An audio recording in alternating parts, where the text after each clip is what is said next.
So if you're one of those people who are thinking about buying a new car in this market, then this video is definitely for you. People are paying nearly $1,000 per month on car payments. As you can see, the average car payment as of May of this year was around $760 per month. If we take a comparison to pre-COVID times, this represents about a 40% increase over the $535 average in 2019. Yes, a large reason of this is due to auto loans in today's market. However, another rationale driving this increase is, well, simply due to consumer spending habits. There's an alarming correlation between credit card debt and car payments, mainly driven by car selection, loan period selection, and spending habits of Americans in 2024. People are simply falling behind on credit card payments because they're buying what they're unable to afford, to put quite simply, and this is really driving this endless vicious cycle of credit card debt for most Americans living in 2024. And in this video, we're going to take a look at how much car you can truly afford given your salary income threshold, as well as some other very important factors to consider, which we'll explain in this video. So when you walk into a dealership and see the car of your dreams right in front of you, staring you in the eyes, it's always super tempting to just bite that bullet and make that super exciting purchase. Dealerships understand that you as the consumer have a sense of vulnerability and are always trying to take advantage of you to make an extra profit. In fact, sometimes the methods for which they do this are not always easy to see and can be very deceiving. One common method is by providing you with longer-term deals. Instead of having you sign up for that pretty car for 24 months or 2 years, they'll reduce your monthly payment and have you sign up for 60 months or sometimes even up to 84 months. According to nerdwallet.com, if we take the base example of a $35,000 car with a $0 down payment and 9% APR or interest, you can see although the monthly payments decrease significantly, given the longer payment schedule, the interest ends up increasing significantly. Meaning you're actually paying more for the same vehicle in the end of the day with this payment schedule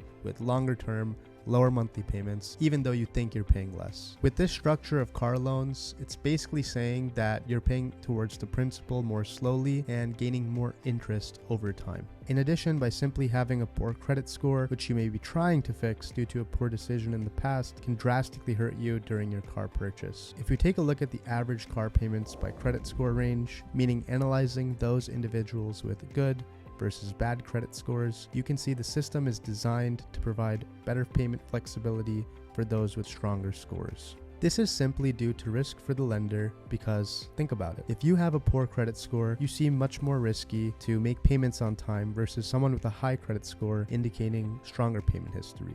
I covered credit cards in a completely separate video, so be sure to check that video out to mitigate this concern. When you're buying a car in terms of car purchase price only, there's really two main rules that you can simply follow to understand what makes sense for you. Let's first take a look at the 35% rule, which is the first rule. The 35% rule suggests that you take 35% of your gross annual income and you use that towards a car purchase. However, it's important to note that this 35% is not to be exceeded and is the absolute upper limit to your affordability. Meaning, if we take 3 different income thresholds, if you make $50,000 per year, this equates to $17,500. If you make $100,000 per year, this equates to $35,000. And if you make $150,000 per year, this equates to $52,500. The 35% rule, it's not standard and it's not the one that I would recommend you to follow if you're more conservative. It's really for those aggressive people out there who want fancier cars and want to basically have a stronger portion of their budget allocated towards cars. So really what I'm trying to say is this is for the car enthusiasts that exist out there. For the average consumer, if you're just trying to get from point A to point B and you just want a car for car purposes, not to impress others, then the 25% rule is much more affordable for you. So taking a look at the second rule, meaning the 25% rule, based on your income levels, you can see with this approach how much you can really afford. So given the 3 salary thresholds, the same 3 as before, you can see that for $50,000 per year, this equates to $12,500. $100,000 equates to $25,000, and $150,000 per year equates to $37,500 towards a car. So we just covered how much you can afford in terms of the base price of a car. Now let's take a look at how much you can afford in terms of specifically monthly payments alone for the car that you desire. So for monthly payments, to determine what economically makes sense for you, there's a rule called the 24-10 rule. So this rule suggests first that you put a 20% down payment on your car. Putting less of a down payment, or even if you're considering zero down payment, may not be a smart decision. Let's explore this with an example. So if we take a car that costs $30,000 today with the same loan period of 5 years and interest rate of 8% based on different down payment thresholds, we see that having a 20% down payment is more favorable to you. Why? One, you're paying the car down quicker, so you're building equity on the car. Two, this allows you to have lower monthly payments if you put a higher down payment. Three, you'll have better chances of loan approval. Many loan services will not approve you on certain occasions if you are putting less than 20% down, let's say 5% down or 2% down. The fourth reason is avoiding negative equity. So negative equity is super interesting because it basically refers to when the car is worth less than the balance on the car itself. So going back to the 24-10 rule, the 4 suggests that you shouldn't take a loan longer than 4 years. 4 years is considered the sweet spot in terms of loan options. And the reason for this is it offers manageable monthly payments. So a 4-year loan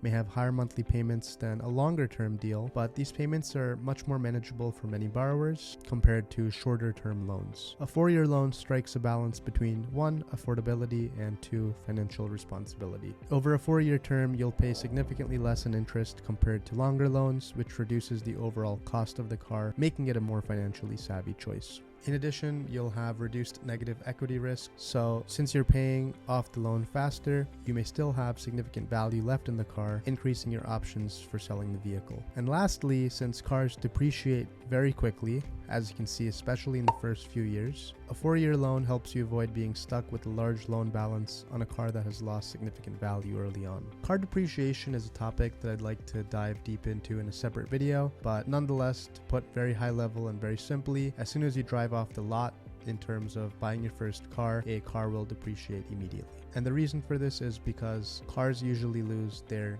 new status, right, when you drive off the lot, and they're now considered used, even though they may still be in absolute perfect condition. Going back to the last component of the 24-10 rule, the 10 refers to spending no more than 10% of your gross income on monthly payments. Based on your income below, you can see how much, given this rule, should be the maximum rate of monthly payments that you can truly afford. So the reason why 10% is the number designed in this rule and not 5% or 20% is because with this rule, it suggests that we want you to have a lot of money left remaining to use on other expenses, for example, grocery, housing expenses, or even gas for the car. So when making a car purchase, it's absolutely important to consider the rules that I've mentioned in this video. However, it's also important to, 1, be very smart, right? And 2, be aware of all the total costs in terms of ownership for the vehicle. For example, sometimes a car may have a designated MSRP or manufacturer's suggested retail price. However, dealerships may often add unnecessary markups on certain vehicles. More specifically, if a car that you're looking for is super flashy and a hot commodity where there exists more demand than supply, dealerships will truly take advantage of the market and add a random markup to just filter out those who are willing to pay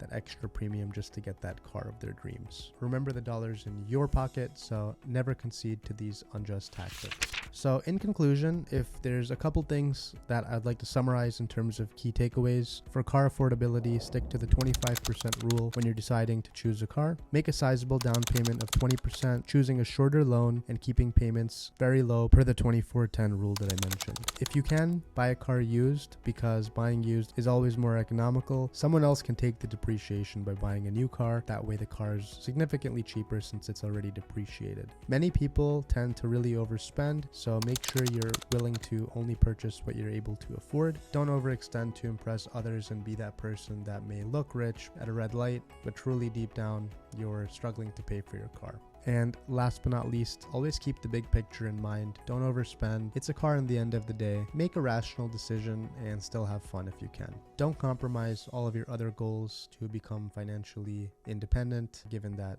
it's just a car. So if you enjoyed this video, please be sure to give a thumbs up, and if you can subscribe, it would really help me out. Regardless, I'll see you in the next video. Stay tuned, guys.